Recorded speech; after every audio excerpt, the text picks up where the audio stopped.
We are live at Monmouth Park, a suddenly windy Monmouth Park. You notice a sheet blowing in. Hopefully, we remain with our feet to the ground here on a big Haskell preview day. Dan Tordjman, Jessica Paquette. Jessica, welcome back to the ABR live shows. Well, thank you for having me. This is so fun to get out of the announcer's booth, out of the kitchen, and at a racetrack, enjoying a great day here at Monmouth. It's been so fun seeing so many people come by and visit us so far today. So anyone else, if you're here out and about, come out and join us. This is so much fun. It's a great card. Great day to be at the track. It is. It is also great, your risotto. We thank you for making us a big, big pot of it. And also to Papa B's for bringing over the cookies earlier. That's really why we won't blow away. We've eaten our body weight in cookies so far today. Lots of cookies. We've got to pace ourselves, though, because we do have 4 stakes races coming up on this Haskell preview day, including the Eatontown Stakes, which is race 9, 8 minutes away. We've got the Pegasus Stakes, which is the setup race for the Haskell on July 20th. We will have one of the owners joining us momentarily who is running in the Pegasus Stakes. We'll have the Monmouth Stakes and we'll have the Salvator Mile here, all live. We'll show you the races. We'll also have that man whose voice we hear right now, Matt Ditterman. We'll have him on with us shortly. It's just top to bottom. Great day of racing. We have some strong opinions, I hope. We'll cash some tickets, have a lot of fun, and get to talk to a bunch of people. Let's do it. Let's do it. So let's take a look sort of at the paddock here. We have sort of an overview shot here as some of the fans are headed out to the track because the horses have just headed out to the track for the Eatontown Stakes. And as you see the fans migrating there, we're going to have our first guest migrate onto the set here. So this guy does it all. He's got a podcast, a streaming show that's doing incredibly well. And he also owns horses. And one of those horses we mentioned earlier is going to be running in the Pegasus Stakes. The horse is Hades, and the man is John Green. John, thank you for taking a second here to join us. Oh, thank you so much for coming to my hometown home racetrack. I really appreciate it. Monmouth has rolled out the red carpet for us. It's been so much fun to be here. Now let's plug your podcast just a little bit. I know there's a sea of horse racing podcasts, but John's is one you really do not want to miss. Tell us a little bit about it. So, Rail Talk is a labor of love. We talk about the good and the bad in the industry. So that's actually nice to have that kind of flexibility to be able to talk about what things are going well in the industry, what things we need to improve on as an industry, who specifically needs to improve as well, and it talks about all topics about sales and horses, and the only thing we don't have is a cooking portion of it yet, because none of us are good enough to make the risotto. I thought I heard that pun before, but I'm going to carry on with that as well, because thank God we know you from your racing prowess, as opposed to your cooking prowess. I'm right? a great cook. I'm sure. But yeah, no, we really enjoy the podcast, and I think it rivals this show, and we're just head and shoulders above everyone else as far as I'm concerned. Well, that's kind of you to say that we're in the same class. We love being out here because, it's all, it's out of our control to a certain extent. You can see the wind picking up here. It was beautifully still all day Right. until you blew in. Well, people usually say that I bring a lot of bluster and a lot of wind and a little bit of an S show. I don't know if we can curse on You ABR, can. I was told earlier okay, you're allowed a little to bit of a curse. shit show sometimes. So it's no surprise that it's 20-mile-an-hour winds here, 5 minutes before our race. But I guess to be fair, I've cursed on a hot mic once too many already this year, so I don't need to do that again. No surprise. well, no BS here. Our ticket in the Pick 4, All Stakes Pick 4, is on the screen right now. You can see that in the second leg, the Pegasus Stakes, we've gone too deep. So we're only using 2 horses. You might want to tell us why we should only use 1 horse. The 5 horse is Hades, a horse who we saw win the Holy Bull earlier this year.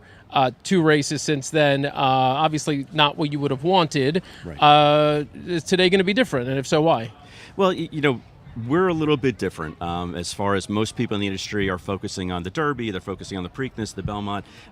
Monmouth Park has always been our home. We've been racing here for over 40 years, and we've never actually run a horse in the Haskell because we made ourselves a promise that we wouldn't run anything unless we really thought we had a legitimate chance to win. And if you don't have a legitimate chance to win, then you're here for the party and the excitement, and that's all fun, but we like to win. So Hades is really a horse that we feel like has the temperament, the racing style to fit Monmouth Park. He really impressed us the first 3 starts of his life when he won, by daylight on 2 of the 3, and he didn't get the way, the racing style that he likes to have in the Florida Derby. I made a tactical mistake as a manager and said, hey, he's got almost enough points to get into the Derby. Let's try to roll him into the Lexington because it's similar racing style at Keeneland. And he just didn't like it. And to Jose Ortiz's credit, he pulled the horse up and was basically like, this isn't his day. You don't want to do this. So we worked on a couple things on him physically. We worked on some things mentally. Joe Orsino, who has won Preaknesses and won Grade 1s and Breeders' Cups before, he went a little old school with the horse. And just like in Seabiscuit, where they kind of retrain the horse how to win, the past couple of breezes, have been, is that my cue to be done? That was off camera, which is unfortunate, because if that was on camera, it would have been so much better. We just got leveled by the shield that was protecting us from the sun. But I mean, live TV, right? Live TV, Yeah, that's it. live You gotta TV. love it. You gotta But love what it. you were saying is more interesting than traumatic hip brain I don't know. injury It was over pretty here, fun so for me and Dan to be able to see that. But anyway, yeah. So we went kind of old school, and we let Hades run at horses and pass down the lane, and we tried to get him to relax a little bit and not be so speed favoring in his mindset. And what's happened is physically and mentally, he's grown up and developed. Now, I know you were an early developer. You probably peaked when you were 8. I didn't peak until I was about 30. I think Hades is kind of in between somewhere, where he's just starting to peak back. And you can see by that Bullet Breeze, that was legitimate. That wasn't like, okay, we're going to go all out to try to get him to go 35 and change. He did that all on his own. He did it because he wanted to, and he had a rabbit that he was trying to pass, and just you could see when he was done with that breeze, he was like, I want some more. I mean, you could just, if they could talk, that's what he would be telling us. Well, I do think Dan has some photos to show us later about how he did peak real early on that everyone will enjoy. Did he have the beard and the mustache at 8? Or was Oh, it was worse. It was worse. Worse. I now also understand why he wears hats. Ouch. I expected this from him, not from you. Exactly. Yeah, the photos of me being a little goth weirdo are hidden deep down in the vault. Those aren't coming out yet. That was probably a good look, though. I mean, if you liked Daria Morgendorfer from the MTV show, then yes. Yeah, okay. That was the vibe. Was that big in Michigan? Massachusetts. Massachusetts, excuse me, the wrong M state. I'm sorry. I mean, I wasn't popular in either state. Don't worry. The horses on the screen, by the way, that you're looking at are on the track for the Eatontown Stakes, a Grade 3. As you can tell based on our ticket, this is one where we didn't really have super strong opinions. We in fact went all here. There were 3 scratches in this race, the 3, 4, and the 5. The 4 horse, No Show Sammy Joe, was a horse that I liked, but scratch. So from there, we decided to kind of spread a little bit. Ocean Club's an interesting one. The 8 horse, Jack Sisterson, coming in here, I think with a big chance, and is 9-2 right now. I think that's where I'd probably land as a top pick. Did you have a horse that you were like, hey, if we went a little shorter, we could have probably just stuck with this horse? Well, I was right with you with Ocean Yeah. Club. That was Okay. kind of, for me, one of my stronger opinions on the card. Fergal Lynch, I think, way underrated as a rider, especially on a horse like this. And I love a homebred. In an era where people can just buy their way into the winner's circle, there's something to be said about these beautiful Glen Hill homebreds. We told you we weren't going to ask you to handicap any other races. What We I'd like to lied. do, no. What I'd like to do is, I want to take a look back, and who better to look back at it with than you, briefly here at the Holy Bull Stakes. Let's take a look back at what happened there. So actually, there is no audio there. I forgot that part. So anyhow, there's Hades though, and of course just super game and gutsy and kicking on, and this is the Hades that we expect to see today. The other thing is the horse being on the lead, right? I mean, is that where we're going? I mean, I know you like, I don't want to tell the jockey to do this or that. His jockey's Paco Lopez. That's where we traditionally expect to see him. Yeah, telling Paco to do anything other than head close to the front is kind of a waste of time. It's a waste of air. That's what he's good at, and the reason why he's back on the horse is because we don't expect Hades to necessarily be gunning for the front, but I think because of the couple of scratches and the fact that there isn't a lot of speed on the inside of us, that he may inherit the lead. I know C Streak is probably going to be sitting either right on us or a little bit in front of us, and that's okay. The main thing is we just want Hades to be able to relax on the front end, whether he's actually the horse dragging everyone else to the front, or if he's just sitting right off, Eddie Owens' horse. Incidentally, Eddie used to work for Joe Orsino. That was the connection. So Eddie was with Joe when we were here at Monmouth, 15 years ago, and has really come up. I think he's got like almost a 40% win percentage this year. It's really amazing. Wow. And it's legit. It's not like a 40% where you go, okay, well, let's see how these horses come back. It's like he's actually doing it with hay, oats, and water. I mean, that's the amazing thing. So, so we're rooting for him. Obviously, the horse is a Jersey bred, but we're rooting for him to be a really close second. Now, the question I wanted to ask, you were telling us about how the training was getting Hades a little bit more, getting his confidence back. And do you feel that after those two kind of tough beats, did he come back? I think horses do lose their confidence a little bit, especially with that kind of running style. They definitely do. And what you have to remember about horses is that they're not machines. Yeah. So you can't just plug them in and say, okay, now go do your thing. They have good days, they have bad days. Sometimes they wake up in the morning and they just don't feel it like the rest of us do. They don't have the advantage of having coffee like the rest of us. So sometimes it takes a little bit. But the good thing is that they want to perform and they want to please you. So if you teach them the right way to do something, or the way that they're going to succeed, they're going to enjoy it better. And I think that's more of his racing style, where he likes to be on or near the lead. He likes to feel confident that way. And he emboldens himself when he gets to the front. And I think that was a really big deal when we ran against Fierceness in the Holy Bull. And it's no disrespect to last year's champion, because Fierceness, earned the 2-year-old Eclipse. But I think when they went head-to-head and Hades wasn't backing down, Fierceness was like, what the hell, this isn't fun, and kind of sucked back. And then his following race, he got to the front on his own, and the rest is history. So they definitely embolden themselves when they get, when they feel good. And I think he likes it almost when another horse takes a swing at him. You can see that's when his carriage goes up a little bit, he pins his ears, and he tries to kick on from there, but he likes the horse just like off his offside. Yep, no question about it. So we'll see. I mean, there could be somebody else. I noticed that Tuscan Sky, they're putting blinkers on, and I know that's not normally Todd Pletcher's go-to move when he wants a horse to have a little bit more speed, but obviously he wants the horse to be more focused, and he's inherited the rail, so I wouldn't be surprised if he's closer than he had been in the past. We all remember Palace Malice in the Derby. That's right. I hadn't until you said that, though, so thank you for the healthy reminder. Let's just pause for 1 second and just hear the call of the Eatontown Stakes, and we'll come back and wrap up with you if you're okay with that. And we're off.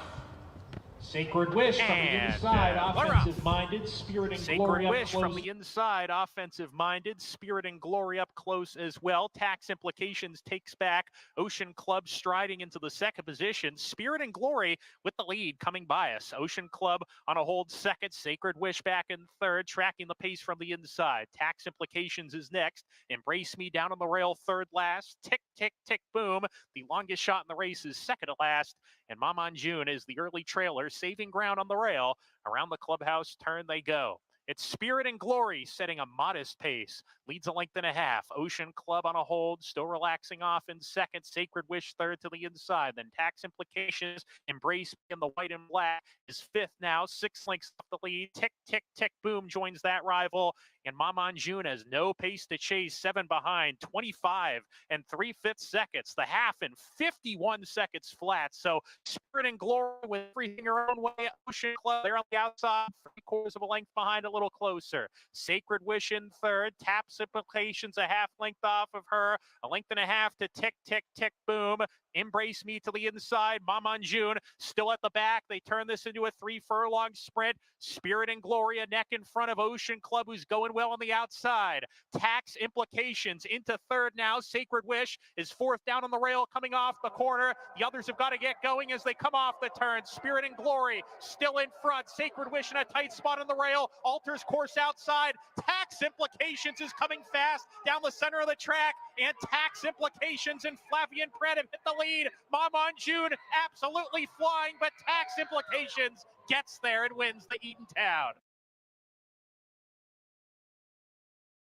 Tax Implications. Oh, interesting that Tax Implications should win. Can we just take a minute and appreciate what a great job Matt Dinnerman's doing, though? It's an impossibly hard job in ways that no one will ever understand until you do it, and he just rises to the occasion every time. He's so much fun to listen to. What's the... I mean, what's the one thing we don't realize when you're up there that is like, you know what, no matter how much you think, like, oh yeah, it's just kind of, calling a race, like the one thing you can never be prepared for? I mean, all of it. All of it. It's like jumping out of a plane 10 times a day. All of it. It's the little things. When you think you're as prepared as you can be, and then there's 4 horses across the track covered in mud, and they're all bay, and they're all in reddish blackish silks, and they all look the same covered in mud, and you're like, I think I'm right, but I don't know. It rains at Parks? I didn't know this. No, never. Okay, interesting. John, we obviously we've done quite a bit here. Looking ahead to the Pegasus Stakes, 2 questions for you. Second to last question would be: you mentioned that you've never run the Haskell, and as being New Jersey native, that would be fairly significant. Just elaborate a little bit more on that. What does it mean to you? What would it mean to you to run in the Haskell? Well, I think all of us grow up with with a horse in mind that we always gravitate to, or a race in mind that we always think about. Right before our head hits the pillow. And for me, it was a combination. It was Serena's song, Winning the Haskell. That was in my early teen days, and the fact that it was a well-bred filly that came here and just kicked the crap out of everybody.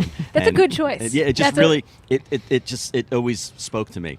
And again, as a father of 2 daughters, I always appreciate, when girls can come in, women can come in and just beat the crap out of the guys, and it's a great feeling for me. I chuckle every time that happens. So that was a really important one. That kind of, that led us to buy some like Rahi mares, because of that, and we just always felt like that it wouldn't be fair to us, it wouldn't be fair to Monmouth Park, unless we brought the right kind of horse here, and hopefully Hades is that horse. Yeah. You're going to have to go down and see Hades here momentarily in the paddock for the Pegasus Stakes, which is coming up at 5:24. We'll stream it live right here. Before we let you go, we mentioned Rail Talk.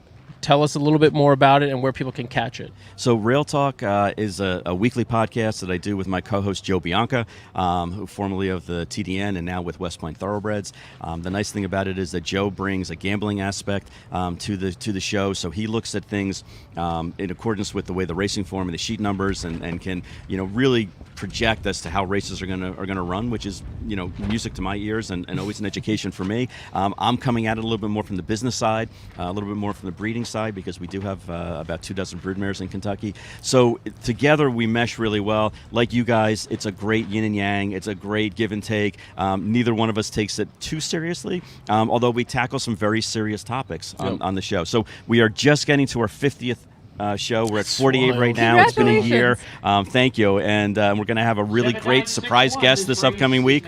Surprise! Spoiler alert as to who it's going to be. But I know that just like we're always striving for a certain race to get into, all of our guests have to strive to achieve to try to get better than when Jessica was on our show, and did such a phenomenal job. I had so much fun, and again, there are so many podcasts that people could choose to listen to, but I appreciate very much the thoughtful approach you take to some really hard discussions. Because if we want the sport to continue to improve, we have to be looking at it from a critical perspective, but also with love, and that shows through in all of your discussions. And that's why you were on the show.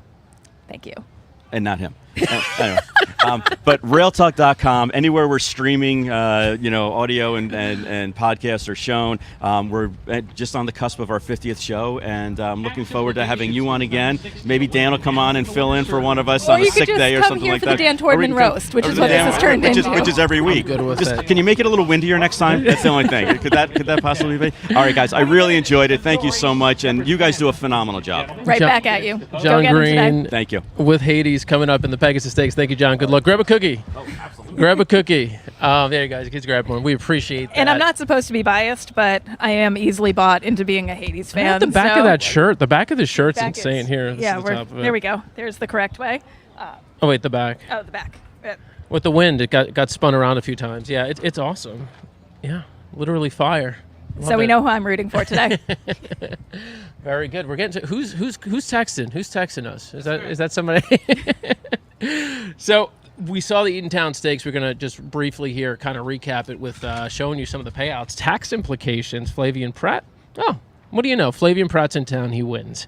Vincent Cheminot, another French jockey originally. Wildly underrated. Extremely underrated, right? Extremely underrated. Like no one talks about him. And your trifecta rounded out by Spirit and Glory, a 796 trifecta. Your 50-cent tri paid $40, not bad, $80 for a dollar. Your $2 exacta, a very havable $2 exacta, if you disregarded our top selection, $37. But hey, we're still alive in the pick four. Would have been hard not to be alive, given the way we structured the ticket. So those are your payouts for the Eatontown Stakes. I mentioned the Pegasus Stakes coming up here momentarily. All right, so we're back at Monmouth Park. I love this track. I told you that when I first started in racing, it wasn't with ABR. It was actually 21 years ago now. I was in college, came back for the summer, and I wanted an excuse to be at a racetrack. So I convinced my uncle who lives nearby to let me stay at his place while I worked at Monmouth Park and took a class at Monmouth University. So did that.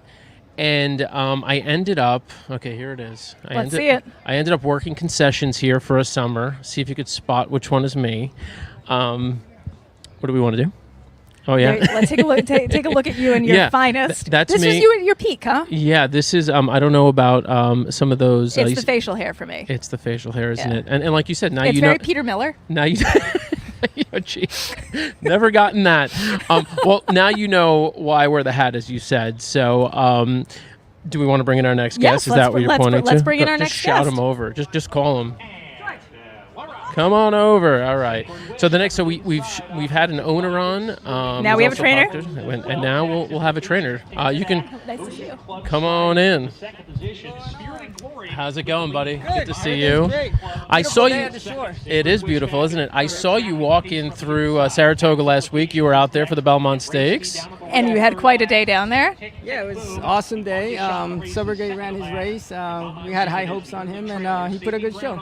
That's awesome. Tell us a little bit more about who you are, how long you've been doing this for our audience here who maybe hadn't seen you before. And your background, which was a bit international as well. Yes, so I started riding in '99. Mm-hmm. I made my first U.S. appearance in November 2000, and I rode for Cold Snake Stables, Alan Goldberg, trainer, and we won the first race I rode in the U.S. Fast forward, went overseas, assistant trainer, came back home. Where overseas were you? In Saudi Arabia. Okay. And Dubai. I worked for Nicholas Bachelard. He was a former Christophe Clement assistant. So we came back, rejoined the team, and the goal was that I was going to take over, and that's what happened 2015. That's awesome. Now you get to train out of the beautiful Colts Neck, which giving the horses the opportunity to live on the farm and ship out must be incredibly beneficial. Yes, it's just amazing for the horses to have that just quiet environment. We do things like, horse needs to be turned out in the morning. We do that. We have round pens. We have paddocks. Everything for the horse, and that's what we do. And that's like the boss, focus about the whole operation. Now, your experience as a jockey, how has that helped you transition into training horses? I think it helps a lot. Like I've been there. I rode with these guys. Many of the guys that are still riding. It puts a different perspective of the whole races, how they develop and stuff like that. And I could put that, my input as a trainer, so you make that package. Which life is harder? Definitely a jockey. 40 pounds ago, I used to be a jockey. It's not just in training and riding horses that you find ways to give back to the sport. You're also pursuing some other education as well. Tell us about that. Yeah, so last year I went to ROPE, is the Racing Official Accreditation Program. Nice. And Dr. Jennifer Durenberger and Wendy Davis and a lot of the Eddie Arroyo, everybody did an amazing job to put this for the, the officials, they run the sport basically, like they're the judges and the stewards. And I feel if the sport needs like somebody in the future, we'll be ready for that. So that's where the focus is right now, other than training my horses. That's a full-time schedule. Yes, it wasn't easy, but especially the legal part, but we got it done. And you have a couple of nice stakes horses in the barn right now. Does that make it getting out of bed a little bit easier in the morning? It always helps. There's always the up and downs in the sport. But definitely we got some nice horses to look forward for the summer. We gave all the horses a good break this winter, so they're all fresh and ready to roll. We didn't go to Florida, so it seemed like it worked out. So horses are happy. A good winter vacation sounds nice, doesn't it? I mean, I'd prefer to go to Florida rather than freeze in the Northeast, but... Yeah. Quick anecdote here. Not even an anecdote, just a little fun fact. People might wonder, what does Colts Neck Stables mean? So Colts Neck, it's not just some sort of horse reference. There is a town here called Colts Neck in New Jersey. My grandparents used to live there, which is why I know of Colts Neck, but obviously there's a deeper connection with Colts Neck. Right, so you said Colts Neck is situated in Colts Neck Town. The boss, he didn't name it Richard Santulli Racing Training Center or something. So Colts Neck sounded appropriate, like for the town and for the sport. Yeah, a little homage to where you're situated. And I'll tell you, we talked about this earlier. I'm a New York guy. I'm Brooklyn through and through. The sunglasses maybe, I think, reinforce like kind of the overall vibe. But I moved to New Jersey 2 years ago, and I love New Jersey. I've always loved this racetrack in particular. There's a different sort of vibe when you're in when you're in Jersey, racing in Jersey, and I think specifically at this track. You even go out to the rail and you see it's a lot of families. People like they're really excited to see you. The jockeys, the trainers, like they get to know you. Do you feel that being a participant in the sport? Do you feel it? Definitely. It's a summer, I would say, staple in the beach in the Jersey Shore. Like people enjoy coming out. They got the food trucks. John Himes did an amazing program with all the events. So, I think people enjoy it, and like that's what what you want. Like people to come out and enjoy the racing. For sure. Absolutely. And another point, you work for the Santullis, who give back to the sport in so many ways. In my former role with the Thoroughbred Retirement Foundation, they were just an integral part of feeding the horses every year as part of our annual hay drive. So it must be, it does the importance of aftercare and that kind of transition into your job. Yes, 1,000%. We really look in closely where our horses go. Second Call, we're a big supporter. That's the local Jersey retirement home. And like I really work hard. When one of my horses has to go to a second home, we try to rehome him right. Hopefully we'll have Kentucky retired off the track this year and for the program. So that'll be interesting to see. Tell us about that horse for the Retired Racehorse Project. So it's a Spicetown homebred, and we rehomed him with Dr. Hughes. She worked for Colts Neck Equine, and he's doing amazing. All the feedback's positive. He's going to be the hunter jumper division in Kentucky, and I think things are good. It's nice to see that for the horses and for the sport that all this stuff that's going on, and you see the positive outcome. And that comes from responsible breeding, responsible training, and responsible rehoming. And it's just so nice to see the thoroughbreds get to go on, do so many wonderful second careers. They can do absolutely anything. Very smart animals, and they do it all. I mean, basically. Yeah. Sometimes they're too smart for me. Well, before your horses get to a second career, they're going to win more races with you here this summer. Are there a couple of horses you're excited about people should look out for the rest of the summer? I know you probably love all of them, but there are a couple you're really excited about? Yeah, we're excited about the 2-year-olds. We have 21 2-year-olds. We purchased 11 of them. Some of the homebreds went through the sale. They didn't went through the sale, so they didn't come out.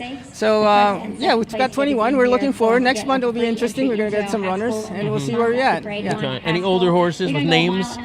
Well, you have Groom's Old Business runs tomorrow, and to get serious. Okay. I'm hoping some pace. Seems like Cassie's horse has some speed. He likes this turf course. He's been very consistent. Nothing better when the Mighty Middle in Churchill last He's Saturday. so cool.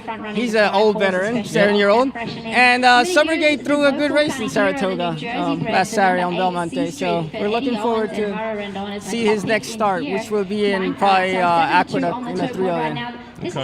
All right. We want to let you go back to enjoy the rest of this day. You are not riding anymore, as you said, so you can grab a cookie on the way out. Will do. Enjoy it. We thank you for spending 2 minutes. Thank you. Always a pleasure. Thank you.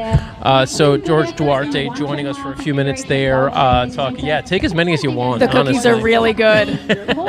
Thanks to Papa Bees. And do us a favor. Tap this guy on the shoulder. Tell him to come in for a minute. He'll be our next guy up. So Matt Schiffman's going to join us here in a second with a little bit of analysis of the Pegasus Stakes. He's wonderful. He's the best. Yeah, he really is. He also brings me coffee to the announcers booth at Parks That's phenomenal. on the cold days, which I really appreciate. Yeah, it's the way to my heart.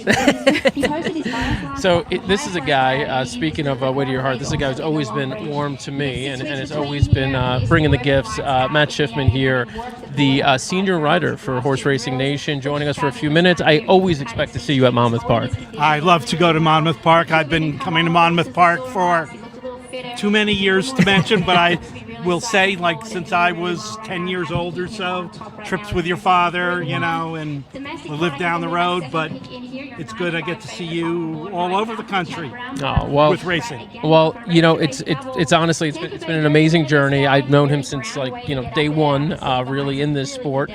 And I will say, as much as I love New Jersey, he's been firing all day at Aqueduct. So he's like, don't totally buy he's very loyal to every racetrack that offers wagering. I appreciate that. Yeah, it's not equal just opportunity here. Exactly. We have the horses now exiting the paddock here for the Pegasus Stakes. They're heading out to the track. So of course I want to ask you about this race. We had John Green on. He's excited about Hades. I think you'd mentioned a little interest in a horse named C-Streak. Yeah, and now that the field is down to 6 and not particularly loaded with speed horses, I think that it would be smart for both Hades and C-Streak to try and establish themselves on the lead. When Hades was on his winning streak to start his career with 3 in a row, that's what he did, and C-Streak was awfully impressive at Monmouth Park last time in the Long Branch Stakes. This is C-Streak right now on the screen. This is that effort that Matt was just talking about in the Long Branch Stakes. Pretty impressive here. Just doing it pretty easily in the end. It was 7 1/4 lengths, and look, this is going to be tougher competition here. You're facing a couple of graded stakes winners here, including Hades, as we mentioned, and Tuscan Sky on the inside has won 7th in the Wood Memorial. Prior to that, won a first-level allowance and is taking money. So your favorite at the moment is actually none of the horses we mentioned, but Domestic Product at 9 to 5, who's a horse we've kind of overlooked and not talked about today. But geez, I mean, this horse won the Tampa Bay Derby. It was a weird Tampa Bay Derby. To be fair, it was a very strange Tampa Bay Derby. Okay, so you, obviously not a fan of Domestic Product. I didn't love him that day, so he was a toss for me in Kentucky. Mm-hmm. And I haven't seen much come out of the Tampa Bay Derby and I'm a big Tampa Bay fan, and love the announcer, love Tampa Bay. But I don't know if this was maybe the strongest group this year. Mm-hmm. Mm-hmm. Yeah, I mean, in this field 6, you basically have horses that at one point or other made an appearance on the Kentucky Derby trail, and of course Domestic Product is the only horse in the field that actually ran in the Kentucky Derby, and that's a feather in his cap, which I'm sure is partially driving his favoritism, along with the fact that he's trained by Chad Brown. Chad Brown. We are 2 deep in our pick 4. We're 5-8 here, so we have the 5 Hades and the 8 C-Streak. For people just jumping in right now, how would you bet this race? Oh, that's a good question. I certainly would look for a little bit more of a price and go with either Hades or C-Streak. Just bet them to win, right, Dan? Win. Pick one you like. Bet them to win. Because this is the thing all day today. I'm like, I've simplified my betting. Instead of betting supers and tries, I'm now playing only exactas, and it's really worked for me.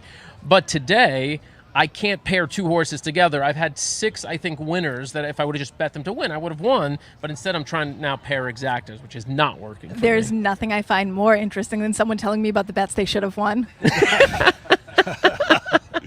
You love it, right? We always love it. It reminds me of being at the OTB. Look at my ticket. Look at my ticket. It's the way we communicate, for sure. Look, if I would have just done this. If I'd only done this. Yeah. It's the love language of a horse player. Yeah. Well, there's a lot more of those stories than actual winners that people have. Yes, This is yes. true. There's always, and really the stories sometimes of a painful beat are so much more entertaining than just sort of an easy win. I don't know. I like the ones where I cash a big ticket. Those are the ones I really like. I like doing that. that and then not talking about it, like setting the money aside. But I like the, like sort of kvetching and the complaining and all that. Like that's what it's all about. You know what I'm talking about. That is absolutely part of what it is to be a gambler, whether it's at the racetrack, our most preferred form of gambling, or whatever else. Absolutely. All right, before we let you go, because we need to tap this guy in next, because he's waiting to come on to give us some analysis.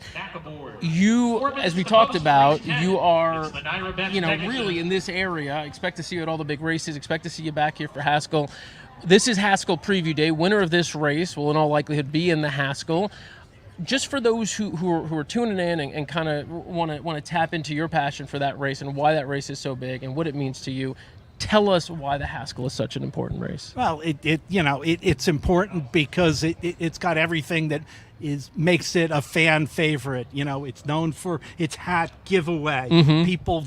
People come and get their Haskell hats, and I see them all around, all different places. Yep. People in their Haskell hats, so that's a big part of it. And Monmouth Park is just a delightful place to spend a summer day. It feels like a proper racetrack. I love being here. Yeah. 100%. So not only are there hats, not only is it a great fan day, it's also been a really competitive, fun race the last couple of years. We're going to play a video for you, taking a look back at the last 4 years of the Haskell. Then we're going to bring in our next guest, Matt. Thank you for spending a few minutes with us. We really appreciate it, brother. My pleasure, my friend. Thank you, man. Thanks, we will see you soon. All right, let's take a look back. 5 to make up. Authentic just breezing through the stretch. Opens up to lead it by 3 lengths. New York Traffic trying so hard, and he is closing the gap now. Here comes New York Traffic after Authentic. Authentic, New York Traffic are going to hit it together. Here it is. Photo finish. Authentic and New York Traffic. In mid-stretch. It's Hot Rod Charlie, Mandalone, Hot Rod Charlie. Here's the line. Photo finish in the TBG.com Haskell. Tailman in the center of the track with good-looking strides. Squares off with Cyberknife. Cyberknife takes the lead. Taba going with him. These two in a thriller. Cyberknife just in front. And Cyberknife has won the TBG.com Haskell over Taylor. The two of them will battle it out in the Haskell. Go Rocket Ride. The Californian, the Kentucky Derby winner Mage. 1-2 down to the wire. Go Rocket Ride. Richard Mandela comes back and wins the Haskell. Mike Smith aboard by 2.5 lengths. I was like, who is this person? Just my buddies. Oh my God! You seem too civilized for that kind of friend. I like how you're all just continue a conversation, even though we're live. We're like, whatever. Nobody knows what we're just talking about. But I was completely locked into those last 4 runnings of the Haskell. That race is honestly, it's been one of the more exciting races year after year. And again, July 20th, it'll be right back here at Monmouth Park. We're looking at the horses now on the track for the Pegasus Stakes. The winner of this race will go to the Haskell. Maybe the runner-up goes to the Haskell as well. Matt DeSantis, will you be at the Haskell? Absolutely. Okay. Presented by NYRA Bets. I better be at the Haskell. Hell yeah. Hell yeah. Matt, we talked about your journey to Monmouth Park today, but to racing in general earlier today. For those who don't know, tell us a little bit about yourself and how you got involved in the sport. Yeah, I mean, listen, I've always been a huge fan of the sport. I've followed it since I was a kid, going to Penn National with my dad. But by training, I'm a political science professor, and I've done that, and I still do that for the last 17 years. But during the pandemic, I started a YouTube show about horse racing because it's the pandemic, and there was nothing else for us to do.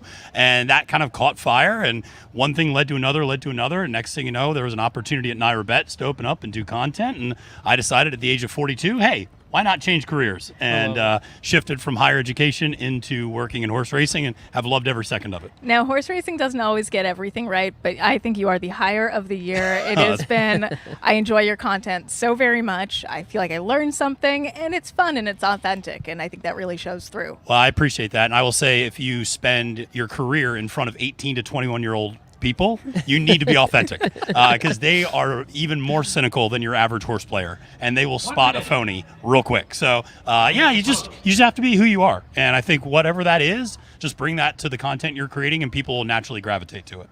So you do a lot of creative content with the sort of bringing in the educational aspect. We need you to just kind of keep it simple, because we have less than a minute here to post. Who is going to win the Pegasus Stakes? Put me on the New Jersey bred. I love C Streak in this race. This horse has faced excellent competition, going back to the maiden, finishing second in debut at Bookham Dano, and has beaten horses like Change of Command, has gone up against Knightsbridge, and let alone all those horses he faced down in Florida. This is a really serious horse, a one that should be sitting kind of that traditional tracking trip. Here's something for you. In the 29 dirt two-turn races at Monmouth this meet, 69% of winners sat within 3 lengths of the pace at the half-mile mark. So you want to be sitting that tracking trip. That's exactly where C-Streak's going to be, sitting on the outside. Randomly, speaking of 69%, NYRA Rendon wins at a 69% clip for Ed Owens. So, yeah, that combination has been just on fire this week. So, yeah, they've been great, and they've had a couple of other stakes winners. And his effort in the Long Branch, I thought, was really good. I do think Hades might have a little bit of Dornoch in him, in that he might be a horse that when he gets out on the front end, he just becomes a different animal. And so, if he's able to get out up front, he could be potentially a little dangerous, I think, at maybe a little bit more of a price. But that's the other one that I'd be looking at 3-1. But I'm against Tuscan Gold.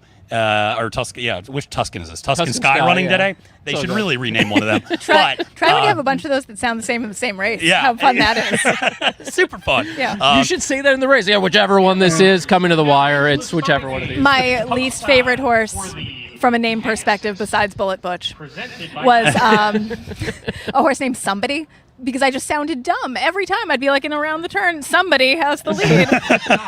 I was really happy when he retired. Right now, as you can see, they're entering the gate. We're gonna kick it up to Matt Dinnerman, and then Matt Dinnerman's gonna join. Wait, is this 3 straight Matts? It would be Schiffman, DeSantis, Dinnerman, and then 4 when we have Matt Feig later. That is ridiculous. We're taking over. That is ridiculous. All right, you're going to stick with us, Absolutely. right? So we'll react to this after the fact. But all right, here we go. This is the Pegasus Stakes. Not just $150,000 up for grabs, but also pretty much a spot in the Haskell starting gate is what you're looking at here. So let's see. Your favorite as they go in is still domestic product number 7. And they're just about ready to go here in the Pegasus Stakes. So I will shut up. The Pegasus presented by NYRA Bets.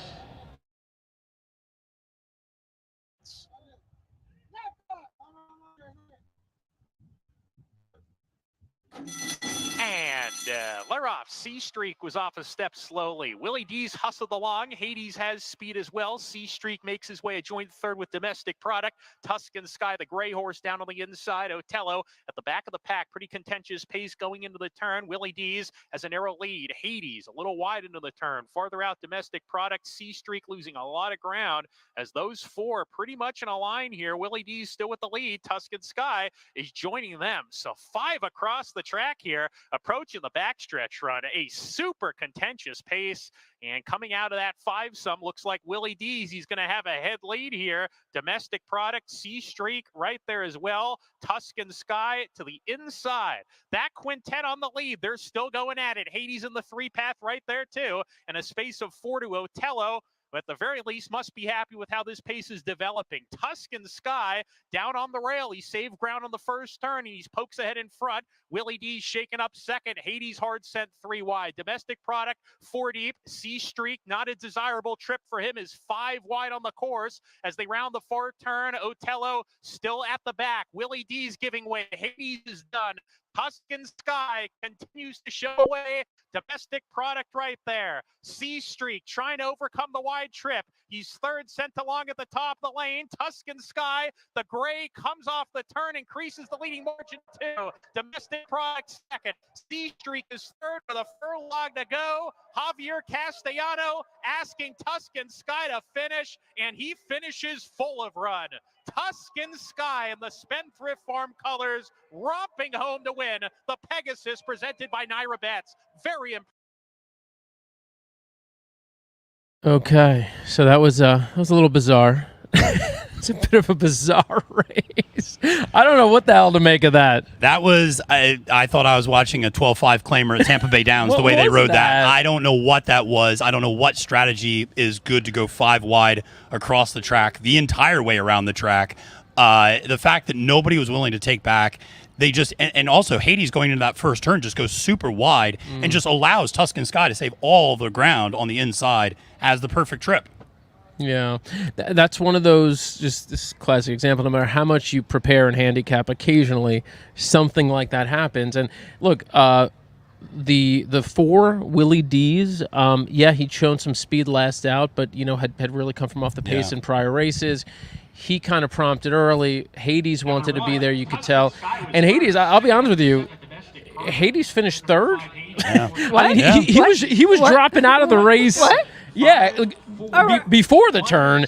I don't know how the heck he finished 3rd. I mean, that's impressive. I mean, I know Paco does take a lot of heat sometimes for not always persevering as much as would like him to in the stretch, but he was, to be fair, he was all over trying to get a piece in the stretch here. Yeah, and it's just such an interesting race to see that they decided to go, and the fact that I think C Streak broke a step slow changed the dynamics a little bit, and he wasn't able to get across in front of Domestic Product the way I think he would have wanted to. But again, that's a horse that had shown some ability to rate in the past, so the decision to just go wide rather than taking back a little bit behind those fractions, 23, 46 and change, that just felt like a missed opportunity maybe from Jairo Rendon. But, that's a tough split-second decision, obviously, for them to make. But Tuscan Sky, the blinkers added for Todd Pletcher, and a horse that I wasn't really sure about. The only 2 wins came over a wet track and with Lasix. And obviously the addition of blinkers made a big difference. And also getting that perfect inside rail skimming trip made a big difference. He looks to me like a horse who's probably going to have a really good second half of the year. Of them physically, he just looked so filled out, really well developed. I thought he looked a little heavy, if anything, but he's one who's probably just, his best is ahead of him, I have to imagine. Yeah, Spendthrift Farm, Todd Pletcher, and Javier Castellano. So some new faces. Yeah, we've never heard of them. They might be good. I think they might be okay long term. But Tuscan Sky, your winner here. I mean, to your point, I mean, I think when they're stacked up 6 across the track, I mean, it doesn't hurt to be the one saving ground. So Tuscan Sky gets it done. Credit to him and credit to Javier Castellano, which should have been part of it. Maybe a little bit of a giveaway that he was here today. But I mean, I guess there are not many crazy options today. I mean, I guess he could have been at Aqueduct, right? Which would have been, and I don't know what he might have been on at Aqueduct, but Javier Castellano on a non-Haskell day at Monmouth. Yeah. Maybe a little bit of a sign of kind of how how high he is on the horse. Speaking of that, like Javier, it's crazy. Through the Triple Crown Series, didn't really see him ride. Did he ride the Triple Crown Series at all? Oh, he might have been on a couple of longer shots, but he was on nobody that really stuck out. And obviously crazy after the success last year with Arcangelo, Well, it's amazing how cyclical it can be for so many of these men and women. That you can have the year of your life and then... Yep. Yeah, the crickets. And also, we saw so many of those horses in this year's Derby Trail get in really early, and I felt like a lot of people locked in their rides, even as 2-year-olds, and you didn't see a lot of new faces all of a sudden come out. So I felt like that picture got solidified maybe a little sooner than it would have otherwise for this year. But Javi, never a bad choice, clearly. Yep. You just heard Matt, who will join us here in a moment. The other Matt Dinnerman up there, the Matt Dinnerman in the sky. So he mentioned again NYRA Bets, and NYRA Bets Matt. Rather Matt, our fourth Matt in the winner's circle. But speaking of NYRA Bets, you guys have always been great partners with us, and we love NYRA Bets. Tell us why people should download and use NYRA Bets. Yeah, listen, we have a lot of different great promotions, obviously, every single week. From tracks across the country, across the world. We have a lot of great evergreen content up on our site as well to get people started. Handicapping 101, betting 101 tutorials, graded stakes analysis every single day. And then obviously we got the sign-up bonuses, all that good stuff. But, whether you're playing a Cinnaboya Downs on a Monday night like I am, of course, or whether you're playing Aqueduct on a Saturday, we got great content for you and great promotions for you, so make sure to check it out. So what advice would you give to someone who's new to playing the horses? A strategy to start? Any newcomer advice? Yeah, I would say, I always say kind of focus on 3 things at first. So focus on kind of pace, speed, and class. And if you can kind of understand those 3 elements, then that gives you a pretty good starting point. And so pace, just simply, looking at, as simple as looking at your past performances and going, which horses are always up in the lead, which horses are coming from further back, not even getting into the time form US numbers and, or more kind of complex pace dynamics, but just looking at that. obviously understanding what the different speed figures mean and what that means, and then understanding class as well. Horses stepping up, stepping down. A great example of this actually was a race that just was run, the Bed of Roses at Aqueduct. There's a horse, Flying Connection, that was the morning line favorite at 3-1. Horse had never won outside of the Southwest of the United States. There's some questions to answer there. I felt that was a vulnerable favorite, didn't even hit the board. So just understanding how to read the form in those ways, I think, can be super helpful. That's awesome. Your payouts are on the screen right there. Your exacta for $2 paid $25.20. Your trifecta paid $17.55. So you got about a $35 exacta there, trifecta there. For $1, payouts a little lighter there. Obviously, a smaller field and short prices on top. This next race here, we hope to maybe find some better prices here coming up. It's the Monmouth Stakes. There are 9 horses in this race. I don't see much speed in this race, so I ended up on a horse who I think could potentially wire them or at least be up close. And again, that's Vincent Cheminot that we talked about a little while ago on the 9-horse Running B. I also like the 7 Fort Washington. I like the price on the 7 Fort Washington a lot better. 18-1, 19-1. I will take that. We didn't ask you to handicap this race. Have you handicapped this race? Of course I've handicapped Oh, the race. well, go ahead. Talk to us. Who do you like? So it's funny. This is a race I feel like you could sit down and make very strong arguments against every single horse in this race. Okay. In that your favorite, Grand Sonata, doesn't really like to win. Your second choice, Siege of Boston, doesn't really like to win. Although we just saw a horse like Tax Implications, who also doesn't really like to win, suddenly come back and win. I landed on the same horse as you, Running B. I think that one does have some questions to answer, has never won off of Lasix. Has run very well off of Lasix, though, down in Tampa Bay Downs and the Challenger, the Tampa Bay Stakes a couple races back. So that was one I'm interested in. I'm also a little bit interested in Cherie DeVaux's horse, Beatbox. That was such a bad surface that horse ran over at Pimlico last time out in the dinner party, coming off that soft turf. I think getting back on firm ground is going to be beneficial. And you look at those last, 5-6 races, it was really solid form. And again, a little bit better odds, 7-1 currently on the line. Jess, do you have any thoughts here before? I see Matt Dinnerman there. I think I lost my my earpiece. Do you have the audio? Yeah. All right. Oh, now I got it back. All right, I'm good. No, wait, I lost it again. Okay, well. All right. Well, wait. Do you want to bring in Matt real quick? Yeah, let's bring in Matt. My opinions can wait. You can get back. Take a cookie. Take a cookie. This is fantastic. Matt DeSantis leaves Thank you us for having me. for Appreciate Matt Dinnerman, who's about to join us in a moment. Thank you, Matt. Really appreciate you. And then we're going to get to some more handicapping after this. That sounds great. Here he is, Matt Dinnerman. Do you hear us? Wait, you got to unmute your mic, Matt, if you see us. There we go. There we go, Matt. There's the voice. What's up, Matt? I got a face for calling. Let me tell you. So Stop it, please. Stop it. How all are right, you Matt. all doing down there? We're doing good. First of all, just briefly react to the race you just called. We were sitting down here saying, what the heck was that? They were lined up 6 across. What was that? Yeah, I was calling the race, and I was thinking, somebody's going to eventually just back off. We're going to sort ourselves out here. And at the 5/8 pole, I was thinking, what if Otello wins this race because all these horses are just going at it? That was wild. I don't think I've called a race like that, never mind a graded stake, in a long, long time. That was crazy tactics.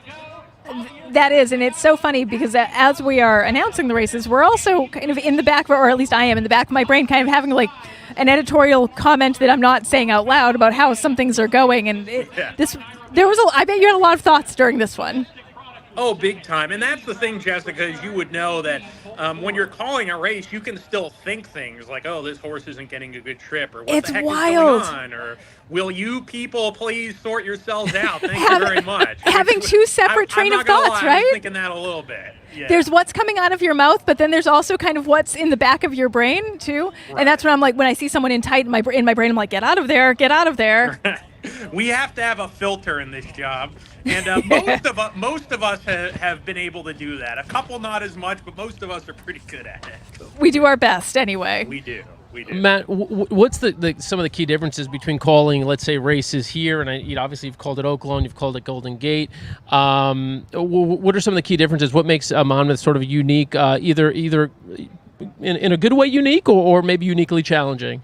I like calling races here. It's uniquely challenging because this booth is actually off the finish line, probably 30 yards, which can really distort things. So we've seen 3 photo finishes today. One of them was a dead heat, not always easy to call.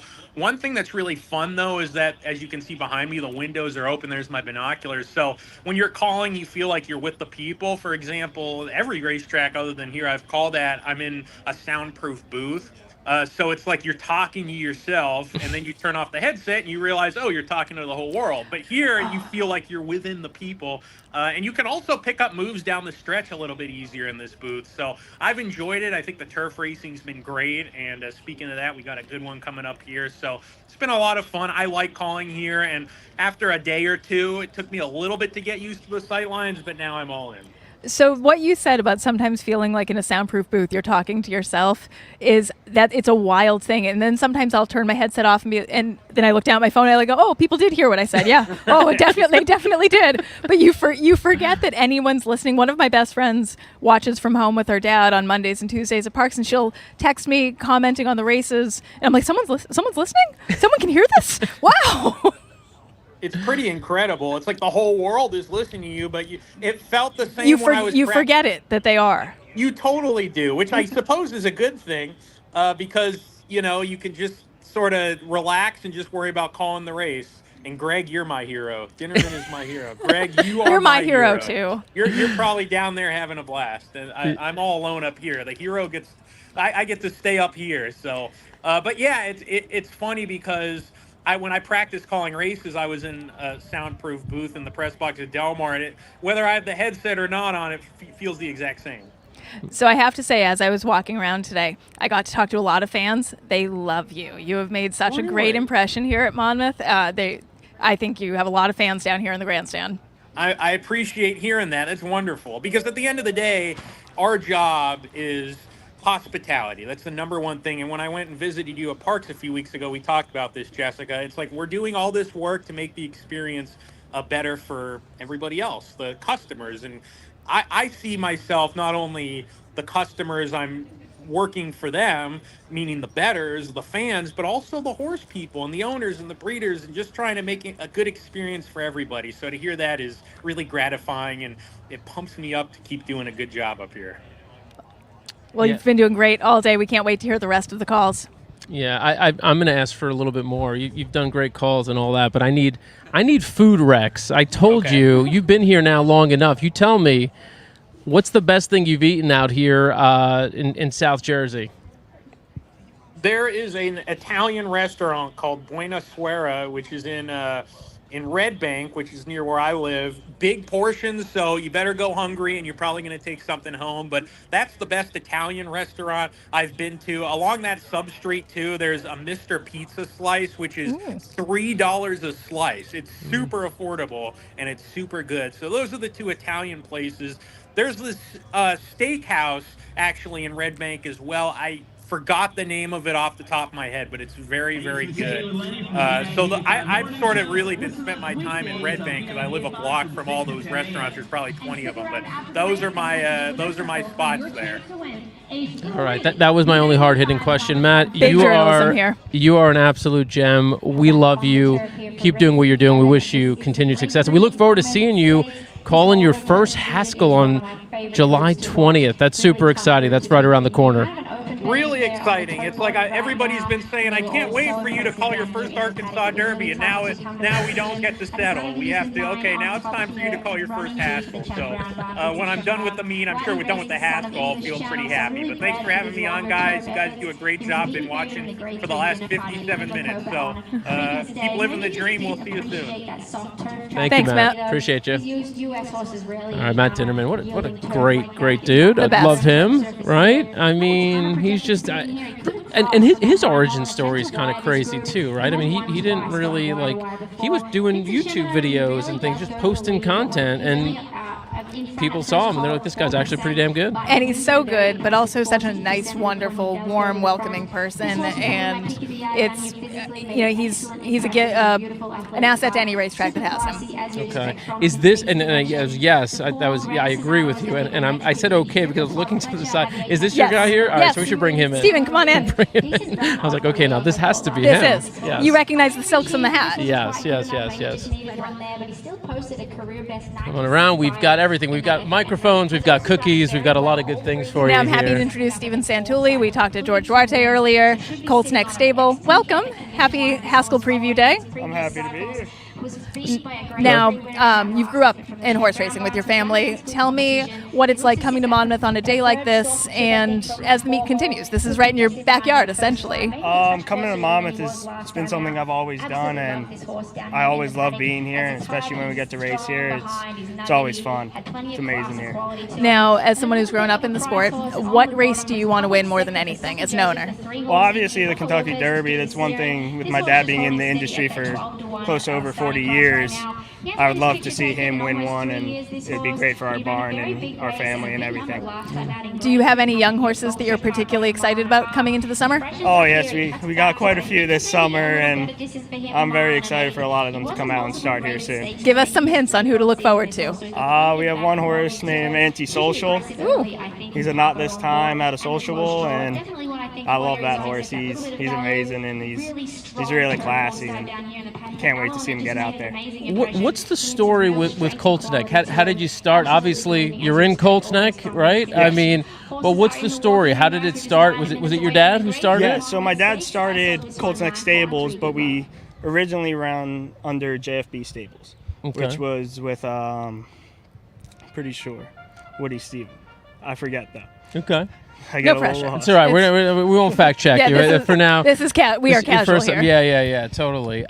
So your dad basically starts this, and what I mean, obviously you've talked to him. Kind of his passion, was it from his dad, or how did it all come about? So he grew up in New York, and he grew up going to Aqueduct, and that was back in the days where you had to be 18 to get in. Right. So he would ask the closest older guy and say, "Can I be your grandchild for the day?" and get in. And he always would go, and he would skip school and stuff, and he would love to be at the races. So he grew up there, and that's kind of where he found the love for it. And then when he did great in business, he decided to buy into it, and ever since then he's been loving every minute of it. That's cool. And you watched it. You got to see it firsthand. Did any of the? I mean, obviously you're hands on with the horses, right? But how about this stuff? This is the fun stuff, the handicapping, the wagering. Are you into all this? Oh, I'm definitely into it all. Definitely. My dad does not like to teach me because he doesn't want me to do it as much, but I love doing it, and it's always fun. Nice. Now, do you have any opinions later on in the day? We have a race coming up, 11 minutes away, Monmouth Stakes. Do you have anyone you like? I played the pick 5 here, and I have the 4, 5, 8, and 9 in this one. Okay. Oh, okay. All right. Well, let's put those horses on the screen real quick. We could take a look at the 4, 5, 8, 9. All right, you got a couple of prices in there. The 4 is going to be Grand Sonata. Who I think is way over. I mean, I expected this horse to be a much shorter price than 6 to 1. This it's a weird board. I mean, there's really no. I mean, the 9 is the favorite. I mean, but at 3 to 1, that's running. Where B. I thought I was clever going. Right, same. Yeah. I was like, all right, we're going to get a good price here. We're just not that clever, Dan. The 5, Siege of Boston, for the man, Jimmy Toner. So that horse is running some big races as well. Here maybe a little bit of a softer spot. And then you said 4, 5, 8, 9 or 6, 9? Yeah, so the 8 horse you had is Tonyport. Man, where the heck has Tonyport been? I feel like he's been around forever. Yeah. Tonyport coming out of the Man of War Stakes, finished 4th last out. Back in here at 4 to 1, and then running B, the one we talked about potentially. Kind of being one of the main speed horses in this race now at 3 to 1. How do you, your perspective is probably a little more unique because you kind of know, what makes horses go, their quirks, this sort of thing. But when you're just looking at the PPs, what are you looking for? I mean, are you a pace handicapper? Are you looking for class? Are you looking at breeding, pedigree? I've been very big on the time form. Okay. Recently. I've been looking at the time forms recently, and it's been doing good for me. And a lot of the times I feel it's just like having fun, and you just got to pick things. Sometimes you don't think's going to win, and they win. So I kind of just have fun with it at this point. And as a younger sort of guy, are you bringing your friends out to the racetrack with you? Oh, I try and bring friends all the time. And do they love it? A lot of times they do, especially when we have a nice horse running and they can bet it and win. Yeah, That makes it a lot more fun. Hopefully. Hopefully we got a few more. Now you have one in tomorrow. Yes. So tell us what you think of that. I love Groom's All Business. He's always a character. He's got a great personality as a horse himself, and he's ever since he got gelded, he's really shown an increase in. A little brain surgery goes a long way. Oh yes, definitely, and I love him, and I love the spot he's in. He's ran this race before, and he's ran over this course, and I think he'll run good tomorrow. And that's all we really ask for him is he shows up and runs good. And what's the strategy with him tomorrow? You know, he likes to sit off the pace and kind of come from the back, so I think we'll try and go with the same game plan as usual, try and see what that happens. I want to talk a little bit more about geldings. So we typically, it's always been like a handicapping sort of maxim that, oh yeah, first time gelding, gotta bet the horse is going to be focused. But I've thought about this. Number 3 is Public I'm trying to put myself in the horse's position for just a minute. That first race back, I probably would not be my best. I probably would need some time to recover. But they've been recovering prior to that. It's actually not a super invasive procedure as you might think. But what? It's not super invasive it can often be done when they're younger, when they're standing up. Did you know, for luck, what you're supposed to do with... Oh, God, I don't even want to know this. So this is a great story. You throw them on the roof for good luck. Stop it. Whose roof? How do you not know that? The barn roof? Yes, you throw them on the roof. So here's my favorite Colonial Downs story. I feel like we need to go full screen for this. Hold okay, on. this is a great story.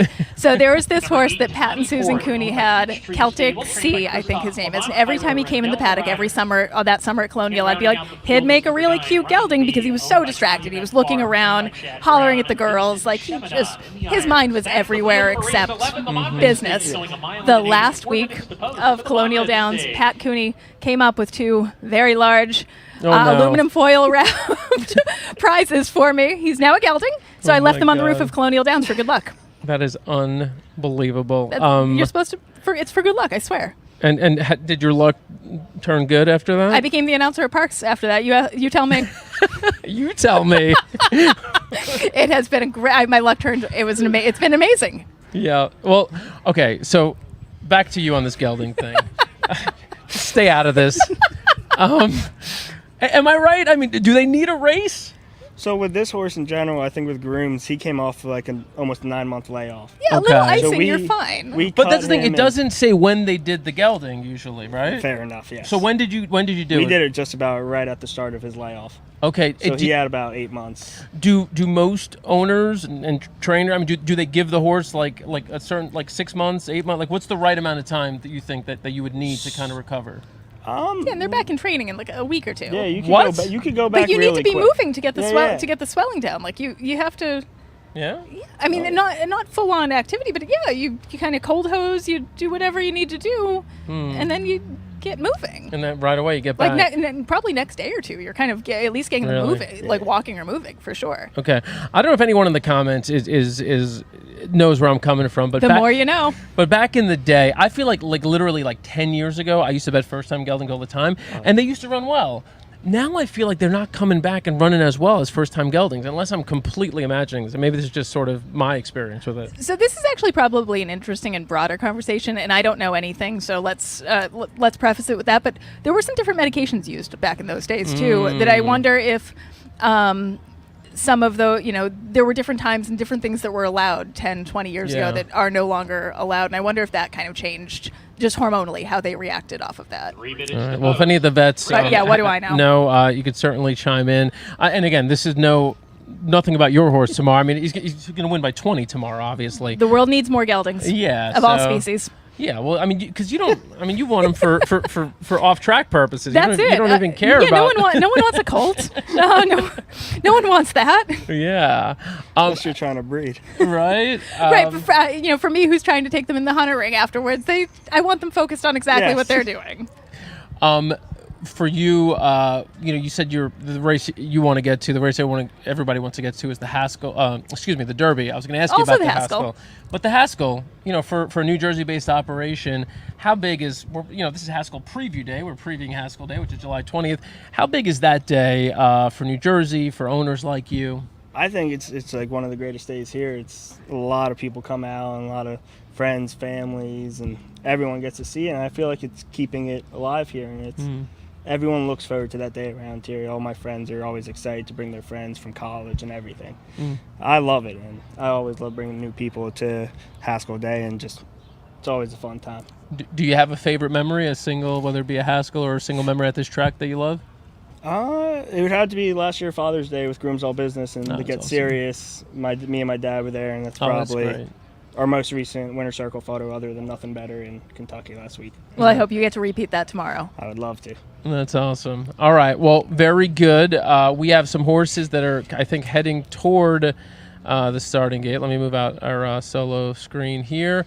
And you said that you did handicap this race, and you landed on, I think, 4 horses, right? Was it 4, 5, 8, 9, yes. right? Okay, so that would be Grand Sonata, Siege of Boston, Tawny Port and running B. I'm on running B and also on the 7, Fort Washington. I want to bet this race, so... I like Grand Sonata at 5-1. I mean, boy, did he look great making his way kind of from the paddock to the racetrack.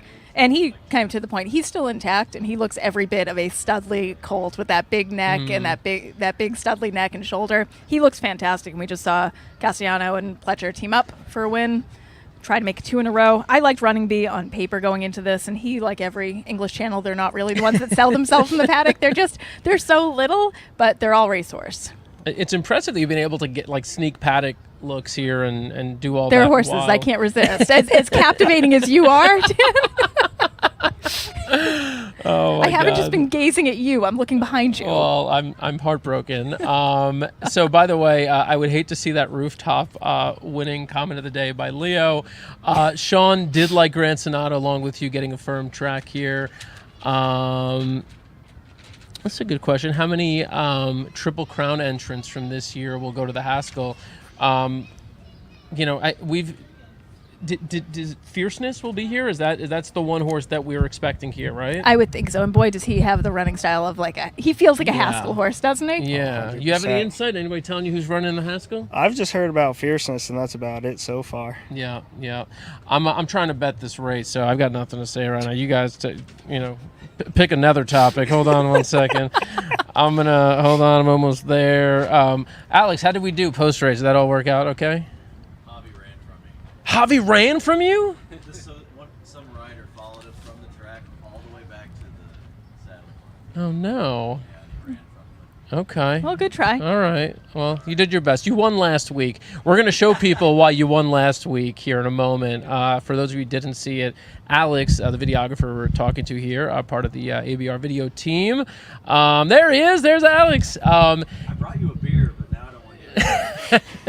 There's time. This thing is warm, too, so I could use one. Alex was there with Jason Worth when he won the Belmont Stakes last week. Do you happen to see that video? Jason Worth won the Belmont? I did see that video. That was that guy with the camera. That was the real him. magic. How about that? He's blowing off a little steam now. And he's like, you know what? I got Jason Worth next week. I'm not chasing down this jockey. This jockey can go. You did? Have reached the starting gate for the Monmouth Stakes. The top 2 finishers in this It's race all right. are All right, they are Alex going Spencer's into the Berth gate now into for the United Monmouth Nations on Stakes. Haskell It's race Day. 11 here. Already loading California We Frolic know and you've got Big other Box. places to be and other things to do. We The want to thank you for dominant spending a few Siege minutes and of coming on with us Boston. today. Thank you for having me. And sir. thank you for always coming in the correct silks when you come to parks. I appreciate it very much. Thank you. Good to Thank you. So that's Steven Santulli here from Colts Neck Colts Neck. Stables. And look out for them. They've got a horse tomorrow, and they've got horses all meet here at Monmouth Park. We will go full screen here on the Monmouth. So here it is. Running B. Running B goes in. We're ready to go. And they're off in the Monmouth Stakes. Uneventful beginning. Grand Sonata put into play early. Public sector off the layoff is fresh, and he's coming out of the chute with a narrow lead on Grand Sonata. Running B deep on the course, moving up 3 across the track, coming out of that chute. Public sector with the lead. Grand Sonata second. Running B happy to track from third. Tawny Port to his inside. A gap of 2 to Siege of Boston. Fort Washington, they're side by side. They're 3 better than Beatbox and Adamo to the outside. California Frolic, the early trailer. 9 lengths off the lead is the 9 entrants. Going to the clubhouse turn. Public Sector in the Ivorone family colors. Leads by a length. Grand Sonata in the second spot. Running B, Tawny Port still racing side by side in a good gallop. A length and a half to another pair. Fort Washington, Siege of Boston, they're together. Adamo, pretty keen here, is on restraint right now. Beatbox inside of him. That pairs together about 6 lengths off the leaders, who are right together now. Public Sector and Grand Sonata. California Frolic, 85-1 long shot. The trailer in this field. There's a half mile to go in the Monmouth Stakes. Public Sector still in charge. There goes Tawny Port with an early move. Rendon pushes the button between horses up to challenge those front runners. A 3-deep Grand Sonata there. These 3 quicken as they round the far turn. A gap of 2. Siege of Boston in the 3rd position. Running B has come under a hard ride. Fort Washington also set along outside of him. Adamo all in right now with Beatbox. The top of the lane here between horses. Tawny Port still there with Public Sector. Siege of Boston coming through down on the inside. Siege of Boston grabs the lead with a 16th to go, but Tawny Port fights right back. Grand Sonata, Fort Washington coming on the scene late. Fort Washington and Running B. It's a scramble. Fort Washington on the outside and Running B right on the line together. Looked like Fort Washington. Tawny Port was third and a driving finish. I thought he said Running B. Wait, if it was 7-9, I've got that exacta. Tell me that was the 9 on the inside. Was that 7-9? Oh, B the 7-9. All right. No, see, so the 9's in between. He's in between, like right from the outside. Yeah. Wait. No, he's. Yeah, we're. Tell me that's 7-9. I mean, he's right in there. Yeah. Oh my God! If that's 7-9, we got that for $5. Are we good? Yeah. All right. Well, I think I got that. I'm sorry. I'm like, oh, you know. I mean, you got to cash a ticket. That's yeah. it. Let me see. Is that 7-9? If that's 7-9. No, and that little English channel kind of sneaking in between them there. I think the 7's like 25-1. I got that for $5. I'm excited. I mean, sorry. I'm excited. Good, as you should be. These people are like, what's wrong with this man? Somebody's got to cash a ticket. Well, it is not me today. Okay. All right. Well, not me. Well, I'm going to keep an eye on that. Let's see. Fort Washington. Right? Come on, Matt. Come on, Matt. Give me that news. We have our 5th Matt on the set today. Another Matt. Hey, Matt. Matt, what brings you to us today? What brings me is I want to sign people up for NYRA Bets is what I want to do. So tell us what you do at NYRA Bets. So I am officially the Chief Operating Officer of NYRA Bets. Basically, I'm in charge of daily operations, product, customer service. Hopefully everyone likes the customer service there. If not, I'm not the person. And so today, obviously, a big day here. There is a partnership here with Monmouth Park, the Pegasus Stakes, the Haskell. Tell us a little bit about that. Yeah, correct. So what we've done is we've done a nice little marketing sponsorship. And basically what we're trying to do is promote the NYRA Bets brand and try to grow that brand through industry partnerships. And, Monmouth is obviously uniquely positioned. They're close to New York, so it's an easy kind of synergy. The racing itself is a really good complement to what we're doing at NYRA. And ultimately we have longer term plans, obviously in the ADW space. So this is kind of like the entrance point. Start doing some branding now, get everyone aware if they haven't been aware of NYRA Bets in the Garden State, and kind of go from that perspective. And, yeah, go ahead. Well, and as a title sponsor with the Pegasus and then the Haskell, that leads right into the Travers at Saratoga. So hopefully we'll see some horses that appear in all 3. Well, that's the whole point, right? It's a perfect synergy, right? So you've got the Pegasus, then you've got the Haskell goes right into the Travers. So from us doing a sponsorship standpoint, we want to obviously breed familiarity. We have obviously doing tons of hours on Fox here. So from our perspective, it just makes perfect sense to do this partnership. Well, and it's fun as a fan sitting at home on the days I can't make it out to the track to get to see such great coverage of the races kind of from everywhere. But let's go back a little bit to a very special Belmont Stakes at Saratoga. Tell me about that. What was that like, not just working, but deep down, we're all fans. So that's the whole reason we all work in this, right? Because we're all fans. We start as fans. We could work in any form of gambling, but we all choose horse racing because it's one of probably our only passion, realistically speaking. So from my standpoint, it was absolute magic. Dead heat. For the win between numbers 7 and Heater. 9, Fort Washington. Wow. I mean, I've got it, but he's 35-1. I've got it for $5. Wow. You got it both ways. So I do have it both ways. Yeah, same thing. But I guess it doesn't matter. Yeah. All right. That's a good ticket, regardless. I know. Well, I mean, yeah. That's a hell of a ticket. So dinner's on you. Absolutely. Sure. Are you coming with me to Atlantic City to eat that dinner? To give the money back? No. I don't. It's a school night for me. We race tomorrow at Parks. Big day for you tomorrow. Big day, Father's Day. Father's Day at Parks. That is a big crowd. There'll be an even bigger. I mean, there'll be a big crowd at every racetrack. Yeah, everyone loves to bring their dad out to the racetrack, and nice we do something for the men in horse racing for a change. Wait, just I want to go back to something you said earlier, just in terms of kind of, the vision and growth and all that. I was just reading an article this week about your growth and users over the past couple of years. Was blown away. I mean, you guys have seen some significant growth in recent years. I mean, go ahead and kind of pat yourself on the back a little bit. Well, first of all, I want to thank the customers who have an affinity for the NYRA brand. Naming it NYRA Bets, we hope we get us some traction with people having an affinity for the brand. From our standpoint, our partnership with Fox has been a real big help with this. Getting the well over 1,000 hours on FS1, FS2, and Big Fox. Without that, none of this happens. And it's the sum of the parts. It's what we feel is some of the best-in-class technology, the TV coverage, our partnerships, our recognition in the space. All that you put together in a big stew, and I think you get what you get. Yeah, no, I give you guys credit. I mean, everybody that I spoke to last week, obviously at Saratoga, Belmont, I saw them pulling up their NYRA Bets account.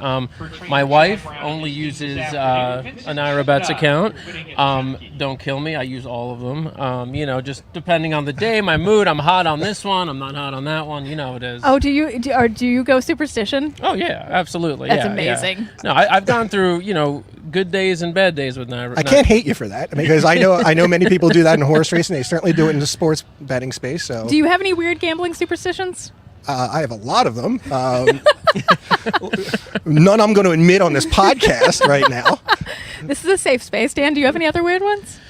Let's see. I mean, I think I'm just trying to get, even at my age, I'm trying to get better at it. I'm just trying to refine my betting approach. Like, the internet will really tell you how to do that if you ask. I don't listen to the internet. Like, I just look at my bets, which ones pay out well, which ones seem like poor investments after the fact. And the good thing is, like on NYRA Bets, you could obviously go back and you can see the cold hard truth if you want to break down. So to me, and that's something that was ingrained in me at a very young age, is you can be a great handicapper, but the key to this game, realistically, is being a better better. Right. So Dick Girardi is a mentor of mine, and the first thing he taught me a long time ago, he told me about all these different public handicappers, and he's like, Matt, they're all going to out handicap me. They're going to have strike rates of 35, 36, 38%. He's like, I might cash it 22, 23%, but when I hit, they're going to be ordering money from the money room for me. Make it count. That's what it. Yep. Yeah, that's what it really is all about. That, and I've also gotten to the point where. Oh wow, that's a pretty decent exacta. Yeah, we'll take a time out here. Let's take your victory lap. Refresh the balance. Go ahead. Hold on. Don't look at when I'm looking at my balance. You don't want to see my ROI. Oh wow, that was from $40. Not bad, Dan. Yeah. Oh cool. I won almost $1,000. I hope someone else watching, because I did only mention 2 horses running B in Fort Washington. I hope someone watching used those 2 horses. That was pretty cool. Good on you. That was pretty cool. Yeah. What did you bet, Alex? No, I said it's about time you won on. There you go. It is.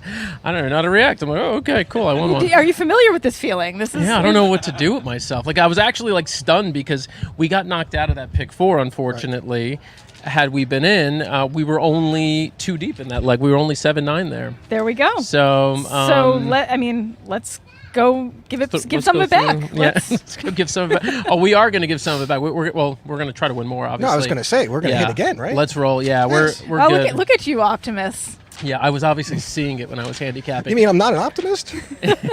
So ray of sunshine over there. I think this is the most interesting race coming up. Yeah, the race coming up is the Salvator Mile. Feels like Salvador, but it's Salvatore, I kept right? saying that, and I realized it was wrong. No, I've heard people say Salvador Mile, but it's the Salvator Mile, yes. right? Yeah, okay, good. Fair enough. All right, mile race, shocker there. That's 8 furlongs. You don't say. The Sal 8 furlong race. And do we have any scratches? No scratches. We got an 8-horse field. Your heavy favorite, is a Bright Future, the 2-horse at 7-5. But I just wanted to get back to wagering. Just one quick thing. Yeah. I have for years. I think it's all about the way you kind of learn. And I did read all the buyer books and all that. But I was conditioned, and I love my dad, and she's probably watching, and this is not a knock on him. Happy Father's Day. Yeah, he'll be here tomorrow. But my dad, as all my friends know, is the master of, like, you know, the 6-horse, like, exacta box. And, Sure. you know, it's sort of that fear of not cashing your ticket. And I think the quicker you can get over that fear, the better off you'll be. And so I'm kind of trying to get out of that mindset. And I have over the past, like, 30 years gambling, trying to get out of that mindset. And right now I'm strictly doing win bets and exacta bets, and I feel like that's working a lot better. Like, I know how to handicap, I know how to pick a winner, I know how to pick the top. I do not know how to pick the top 4 horses in the race. So Matt, I asked other NYRA Matt this earlier. What advice would you give to a new horse player, or some strategy to implement? Because this can be super overwhelming if someone's coming to this fresh. Absolutely. So I look back on when I first started as a young pup. And for me, it was betting win, right? It's simple, you know, pick a horse to win that you like, whether it be name, handicap, jockey name. I mean, my first winner I ever had, Philadelphia Park, long before it was changed to Parks. I bet a jockey named Matt Vigliotti because his name was Matt. I won, and from that day on, always bet Matt Vigliotti. That's awesome. Did he ever win for you again? Matt Vigliotti was a very successful jockey down at Philly Park back in the day, yes. Way back in the day. Way back in the day, long before you were calling. Sure. I mean, you know, like, that's how a lot of us get into it too, right? Like, I mean, I used to go, so I worked, like, I had internships in the city. I would run to the OTB, bet, like, on my lunch break, and, you know, I'd bet numbers, like, always bet 3-6, 3-6-9, whatever, you know, whatever your numbers were. My numbers are 3-7. Are they 3-7? Everybody has numbers. What are your numbers? My highlight numbers, because that's where they started. Highlight. Yes, Wow. yes. So I went. My grandparents used to live in Sunrise, Florida. So I went to the High Life on town, and 724. Everyone has them. So mine are my old mentor's numbers from Suffolk, Jim Bishop. So on big days, I'll always play those numbers for him. Were those his numbers you just took on as yours? That's awesome. He passed away, so now they're mine. They're your numbers. They're my numbers now. Nice. I mean, look, again, we encourage people to handicap, but, you know, every once in a while, you get the itch. You run into an OTB, not anymore because they don't have them anymore. Right. But you're like, hey, you know what? I want some action. You pull up your ADW and you pull up your ADW and bet Australian racing like I would at like 2 o'clock in the morning. That's the way to do it. Australia B. Who doesn't like Australia B? I remember as a teller at Rocky. Don't move. Whoa. No. Wow, look at you two out in the wild. Wow, this is... On the Sabbath. I got to be honest with you. I might have to call my agent now because this is not what I signed up for. This guy was on Fox earlier. Now he's doing this crap. Who knew? Yeah, my agent. I got to talk to him. The wildlife interlude, I entirely lost my train of thought. Yeah. Where were we going with that? I think we're going to let him go. Like, Okay. enjoy the rest of his That's day. fine. Do you want to ask him Rather another than just be question? tormented by us, no, I think that's probably You sure? I can it. answer any questions you want. Is there anything right now going on in particular, like a promo or anything else? People Absolutely. We always do a $200 deposit match, so it's always fun. You put your $200 in, get a deposit match, get $400 to play with. Sometimes you get a $25 free bet depending on when the promotion's running. So pay attention. The promotions are good. Free money. Try our site. That's the way to do it. There you go. Go to NYRABets.com. NYRABets.com. Check it out. Check it out. Check it out. And NYRA Bets, of course, your sponsor of the Pegasus Stakes today, as well as the Haskell coming up on July 20th. Someone is about to step onto the set here. Going to tell us a lot more about the upcoming Haskell. He's right now offset. Come on in, Mr. Skirka, and thank you, Matt. Thank you very much, guys. It's been a appreciate privilege. you. Thank you, sir. Thank you, Jess. Thank you. All right. So, wait, grab a cookie if you'd like one. No cookies. Oh, They're come very on. good. Brian's cookie? No, thank you. But if I knew there was going to be beer here, I would have got here a lot sooner. I know. I'm like the last guest of the day, and there's beer here. They're warm We now. saved you some cookies. Come on. They're warm now. Maybe I'll have a cookie on the way They're out. really good. So Brian Skirka, Monmouth Park, always a well-dressed man, and also a very big supporter of everything we've done at ABR since day one. We appreciate you, I Brian. think from literally day one with the bus and from literally day one. We're like, where do we park this damn bus? He's like, just come on in. He's like, we'll figure it out. Bring the bus in. I remember that. I mean, that's unbelievable. So, great day today. Great atmosphere. The weather held up aside from the wind that almost blew us off this deck. but obviously the big day coming up is July 20th at Haskell. So first of all, just give us, kind of your takeaways from today. I went to the picnic area earlier. It was hopping. Grandstand was absolutely, packed, and families and all that. Just sum it up. I mean, it's been a great day. One race to go, so hopefully it continues. But the weather is beautiful. The storms last night didn't impact anything, fast and firm. So the racing went off tremendously. Big crowd today, even bigger tomorrow with Father's Day. So we kind of got the handle today, is extremely solid with the good races and, the more racetrack bettors here today. And then tomorrow is kind of more the family is in bring your dad out. So it's a great kind of combination weekend. The beach towels went over very well. Hopefully everything has gone well for you. We're happy to have NYRA here, but it's been a great day. The towel's awesome. By the way, do we have a loose towel here somewhere we could show? We sure do. I've never found a free this thing I don't awesome. like. Here, let's take a look at this. We need help from the it's whole all set hold here. and edge, yeah. Okay, this is a really good racetrack giveaway. So I don't know where my mic is. I can't reach it. So anyway, It's fine. We got you. So go ahead. Describe what we're looking at. Well, Brian, go right ahead. So this is, I'll give Dan the full story of how this came this morning. I'll give a very detailed version. On a treasure hunt about 4 or 5 months ago of a storage closet, we found a towel that looked very similar to this, but it was probably 20, 25 years old, longer than I've worked here. And it was, the best we can tell, no one had any idea what it was. The best we can tell, it was a sample one year that never went into production, was never used. But we all looked at it and said, this is an amazing idea. So let's move, before this year our giveaway was on Monmouth Stakes Day. We said, let's move it to today, Haskell Preview Day. This is a perfect way to do that and promo the Haskell. So the beach towel shows the last 20 years of Haskell hats.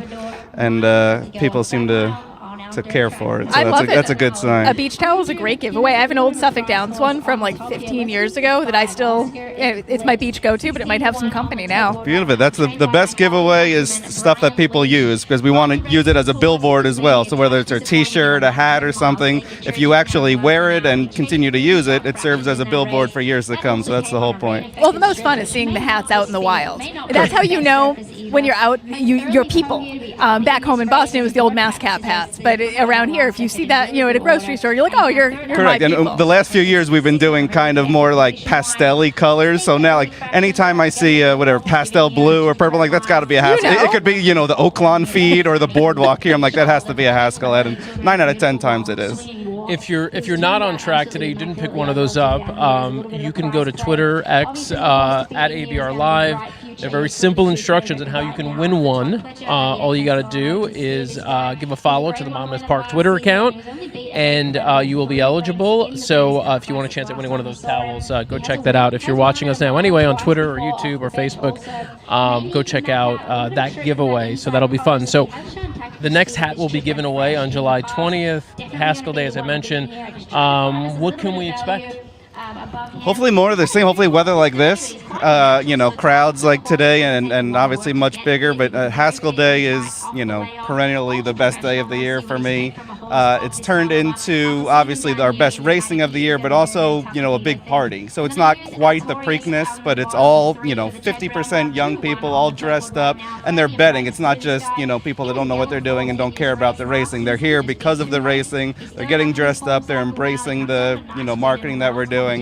And, so it'll be great to see a packed house, the Haskell hat, of course, and then just a lot of horses, hopefully, from today. A lot of these winners got winning your ins to their subsequent races on Haskell Day. So to see some of these winners come back, some new faces come in from out of town, it's can't wait. Awesome. It's always one of my favorite days of the year. It just feels like it's the true start of the second half of the year for the 3-year-olds for me. Yeah, and it'll be hopefully as exciting, if not more, this year with the way that the 3-year-old season has been so wide open so far. The Haskell is the net. Like, if you're Mystic Dan, Sees the Gray, any of those horses that have a grade 1 on the resume, this is your next chance to get another grade 1. You might not be able to afford to be sitting on the sidelines, and let a Fierceness or a Sees the Gray get their second grade 1 if you're not here. That gives them a 1-up on 3-year-old championship. So hopefully we get a lot of people showing up. Reaction to the towel giveaway? That's class. That's all class. When did you start here? What year was it? whatever 19 years ago was. So I worked in the Horseman bookkeeper's office in 2006. Okay. And then my first year in marketing was 2007, the year we had the Breeders' Cup. Okay. Been here ever since. I want to what say, a year. It was baptism by fire. Yeah. But it was a lot of fun. But there were some really magnificent moments of that Breeders' Cup. It was great. It was wet, as we all remember. But yeah, it was, memories Corinthian. That, of course, Corinthian for Centennial. That American Pharaoh, Rachel, like those are the days and events that will just stay with me forever. It's awesome. I want to say now, shockingly, I predate you at Monmouth Park, but it was only for a couple of months in 2003. Jessica's seen these photos. And her one takeaway was, I now know why you wear hats. I'm this guy. Oh, wow. Yeah. Wow, that's a... Do you recognize the picnic area? Wow, of course. I mean... And just the gloveless hands handling food is also really... Things have changed since then, right? These were different times. That was the highest food poisoning year in the history of Monmouth Park that year. Yeah, everything changed after that one. So, but I just figured it'd be good for you to see that. No, that's great. So now, just to see how far Monmouth's come since then. But as we mentioned, July 20th will be Haskell Day. This was Haskell Preview Day. It's been spectacular. And this was a concept. This was created last year, right? I want to say it was the first year, a couple years ago? Yeah, I think maybe we've had three. Three now? I wanna Okay, say. all right. But it was a specific plan of let's target a day on the calendar where there's not much nationally. We can combine all the Haskell prep races into one, so it's good when a plan comes to fruition. Awesome. Okay, well, you've been generous with your time. You've also kind of given us this opportunity to stream live today, so thank you very much. I have one question for you, if I please. can, before I leave. So I need Jessica's input. Because she's going to know more. No, on a horse in this race. Oh, What is the deal with the horse from Parks? So what a question that is. Mo Visitor. So is it Lasix?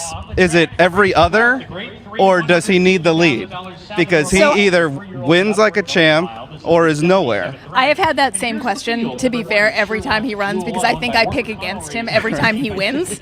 So I am not on the right segment with him. You're on the wrong every other pattern. So he's one who, interestingly, last time, I think he looks a little bit different. I think he's one that has grown up a little bit. I thought his effort last time was his most impressive yet. And I've seen many of his big efforts, but he is the kind of horse that seduces you a little bit because he looks so good when he wins. And then he comes another time and he's like, no, thank you. No, my first, when I looked at the form, my first instinct was, because at least in his last, whatever that is, 6 or 7, every one of his big wins is on Lasix, and then when he's off Lasix, he loses by a lot. So that was my first instinct. Yeah, you have to think Lasix. that that's probably part of it. But he also didn't make the early lead in the 3 races that, he was close, but not on the lead. Which so without maybe the he just Lasix, needs he may the not lead. be able You to. don't know, you don't know. Is it Lasix? Is it being on the lead? He was just a very, what I think is a wide open race. He was a very interesting horse because there's not a ton of speed in this race other than him, in my opinion. So if it is, he needs the lead and it's not Lasix, that makes him a contender. If it's he needs Lasix. He has human Lasix. He has Kendrick Carmouche on him, so that means there's going to be a dead heat. Kendrick's been involved in more dead heats today than I've ever seen. I know. I do have to say, prior to his last race, I wouldn't have been that high on selling him here, but I thought it was a little bit more mature and a little bit better performance from him. Yeah, a very interesting. This is a great finale. In my opinion, wide open race, even with bright future in here. Look, I'm on him. Mo Visitor is the 6 horse here. He's 13-1. I like him a lot. He's actually my top pick here. I also like Coastal Mission, who's the 8 horse at 10-1. And I'm not saying completely don't use Bright Future, but I don't think Bright Future is going to win. I mean, I think it's actually one of those 2 horses that wins. So we've talked a lot today about handicapping strategies and ways we could be betters. This is one of my worst habits, and I feel like Shirl's Spite owes me one. And is that a thing? This is I will chase them forever because I will get so stuck and be like, this is going to be the time, and I'm not going to get off you now because this will be. I'm not going to miss. As soon as you get off, that's when he's going to win. Absolutely. So I am perplexed by this horse on the main track, but he owes me one, so fine. I mean, speaking of class, right? I mean, that's the one you like, right? Because I mean, like he's been up against everything, but he is 7. Last couple of races haven't been great. And he's all turf. This is on the dirt. I'm fascinated by it. It's so fascinating that you're like, they have to know something that we don't. Roger Atfield is much smarter than me. Correct. Like, significantly so. He'll forget more about horses than I'll ever know. So if he thinks this horse is a dirt horse, I mean, off his pedigree, he kind of is, right? You have to think that this is a horse that should be able to be just as good on the main track. But and Roger Atfield, I trust. A lot of very interesting ones here. But I think he's going to owe me another one after this. Well, now that you've stuck around, what do you think about Artorias? I was going to let you go, but now we need your full analysis. Of the he's not on my. I took a crazy snap at Stage Raider here. Whoa! So that's the DeVoe horse we've been talking about, right? You are like the third or fourth person who's kind of interested in this and one. he could break his last 3 races. He didn't dwell in his last race. 2 and 3 back, he legitimately dwelt. He can do that, and his race is over in the first 50 yards again. But he's gotten a lot of time off. He hasn't run since December 23rd. He actually was my cold exacta second place horse in the Breeders' Cup Dirt Mile behind Cody's Wish. That obviously didn't work out. But I thought his 2 races before that were pretty good. He's Justify's brother, right? Yes. Yeah. Yes, when I think he ran 96 buyers in those races, the race at Ellis and then Churchill. If he can get back to that puts him right in contention. He's 23-1. I probably, if I'm not like at the front of the bus, I'm really, really close to like the driver of the Cherie DeVoe bandwagon. So she's you have some company. She's kind of she has one, a lot like, of fans here today. In her, she's almost like a blind include. Like I just think she does such a good job. Her horses run so well that I'm not going to lose to her. And this horse is the longest shot on the board. So if you hear yelling in about 3 minutes, that's probably me. All right, I'm making my bets now. I've got, I'm going to do a 6-8 and a 2-6-8 box, and then I'm going to do a Thanks for valuing my opinion. No, I'm kidding. I think you should go for it. I think you should go for it. No, I mean, I'm on 3 bombs already. I like the 1 a little bit too. I'm just firing it. You know what? Screw it. I'm throwing a couple bucks on the 7 too. God, we bullied you. I like it. No, because this 7 wins now. I'm going to be like Visitor goes 8 to wire. No, I'm betting a couple bucks on the 7. All right. This is a fun race. This was, I mean, kind of top to bottom. A wide open race. All right, so we'll watch this here. Our sound will be up too, but we'll watch this too with our sound up. Coastal Mission for the Jeff Ronco barn. Oh, except if our sound's up, we're gonna get the echo. So I'll close our sound, but we could watch it and react live.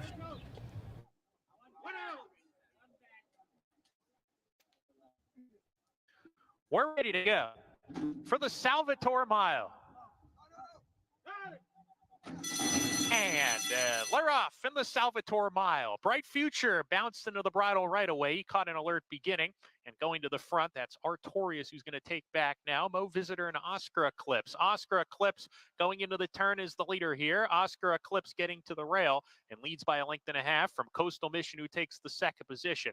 Bright Future inside of Shrill Spite around the clubhouse turn.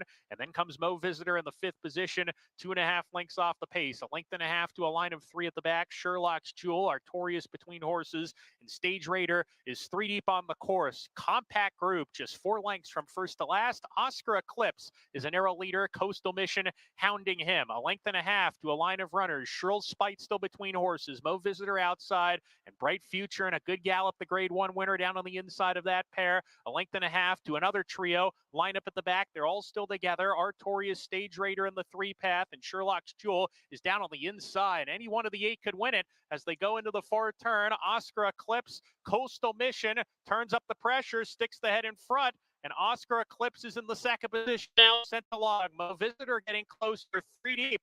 Bright Future is plummeted back to the 6th position while in tight on the rail. He needs to really pick it up. He's 6th, and right now just plodding in place at the top of the lane. Mo Visitor looking for the upset, takes the lead. Coastal Mission fighting very, very tenaciously to the inside. Mo Visitor, Coastal Mission, and now Bright Future finds the right running style to kick on, and Bright Future, look at that. Bright Future, the class prevails, wins the Salvator Mile. Coastal Mission 2nd, Mo Visitor 3rd. Both runners had every chance to beat the Grade 1 winner, but they could not, and Stage Raider was 4th. No, which is why they're good. Well, we got a good little run there. That was fun. Take one of the smaller ones. That was all right. I mean, damn. I mean, I have to say, though, for a horse I see a lot, Mo Visitor, This was the best race he's ever run. Look what I did to the chair. He Look at this. I just literally just. God, it can't take you anywhere. That was opposite of everything we said. He didn't have Lasix. He didn't make the Yeah. lead. He So ran every great. excuse He ran- that we could have he ran come, great. come for him, he still ran. Good Lord. Well, all right. Well, I'll take that. I think I still hit the exacta. So. What a day. What a day. What a day. Thank you, Brian. He could more than that. Thank you guys for coming. We appreciate it. You're welcome anytime. Even though we break things, it's fine. Sorry. Let me get this straightened out a little bit. All right. Well, that was a good way to I mean, at least an exciting finish. That was a great race. Yeah. Yeah. That was a lot of fun. And for a horse like Mo Visitor, who again I get to see a lot, sometimes horses do impress you a little bit more in defeat. These were deep waters. He ran a dynamite race. Yep. But I mean, Bright Future, what a great ride too. Stage Raider finished 4th in the end. So I mean, horse ran a big race as well. It was. I mean, Cheryl Spite still owes me one. Oh man. Really owes me one. Yeah. I mean, what's it called? I mean, there were many horses all day really who closed from too far off the pace. So I mean, unless you were up there, I think 6 and 8 were basically 2nd and 3rd throughout, right? When I tell you the way I'm going to empty my AEW the next time this horse is back on turf, though, is now I'm going to be convinced they just needed this race and now he's sharp. Yeah. Well, I mean, this was not the day. This was not the day, but it was Bright Futures Day. It was. Okay. All right. So that's the day at Monmouth Park. The race is over for today. Tomorrow's Father's Day. It's a big day here. Haskell, as we've said, is on July 20th. We're going to end with a video. I'm going to play the video that I referenced earlier of the Belmont Stakes, looking back at that. And so we'll wrap up with that. But before we do, I just wanted to thank you again for coming out. This was a long drive for you, and you've got a busy day tomorrow, so appreciate you coming out and doing this. Thank you for having me. This was a great stop along my way back to Pennsylvania. Well, thank you. Jessica Paquette, catcher at Parks, calling the races and making some of the best risotto anywhere in the world of horse racing. All right. So let's see. Any comments worth putting up before we go? All right. Great run by Mo Visitor. Skirk going for a cookie in the stretch run. Sorry, C. Miller. We tried. Skirka is a stud in the shades. Love it. Okay. All right, so that's been our show. This is Haskell Preview Day. We're going to leave you with an awesome video. We hope you enjoy this, and we look forward to seeing you next time. Let's go! Let's go! Get off the rail! Hey, what's up, guys? Jason Worth here at Saratoga at the Belmont. Big day. We got Dornock running. Got a better post this time. We're in the 6th hole. Seems like Dornock's doing good. Hope for a good, clean race. Everybody comes out of it safe and healthy, and see what happens. Yeah, I think coming into any race, you know, there's a lot of hope and aspirations to run big and to win. You just wanted to get a good trip and to get out of the race, you know, healthy, and if you win, that's it's just icing on the cake. Time. Come on, Louis. Come on, Louis! This is where you need a little bit more experience in this game than I got. And if we were walking down the tunnel to go play a baseball game, I'd be fine, but I'm not. Jason, can you get a selfie real quick? Sure. Thank you. Hey, good luck. Thank you. Love you, baby. Thank you. Come on. Here, Dad. Here we go. Come on, big puppy, freak out. Freak out one time, big puppy. They're in the gate. And they're off in the Belmont Stakes at Saratoga. We're clean. We're clean. We're on the lead. Come on, baby. Sees the gray, and here's Dornock headstrong in the early going. Mind frame is 4 deep. Yeah, baby. Yeah, baby.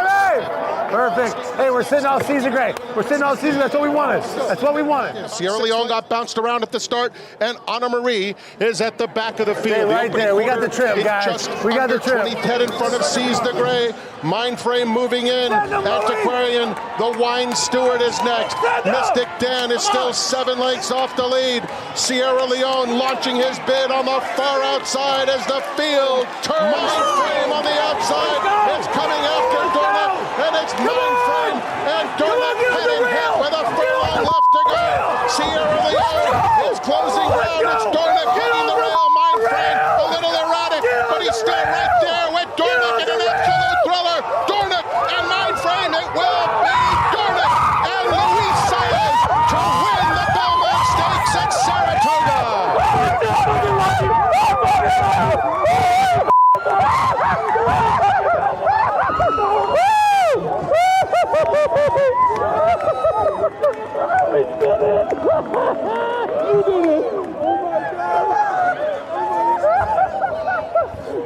Oh my God.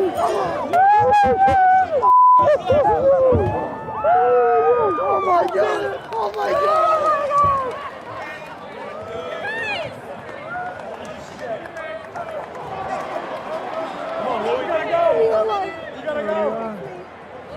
How would you compare this to winning the World Championship? I mean, I would put it right up there with winning at the biggest stage.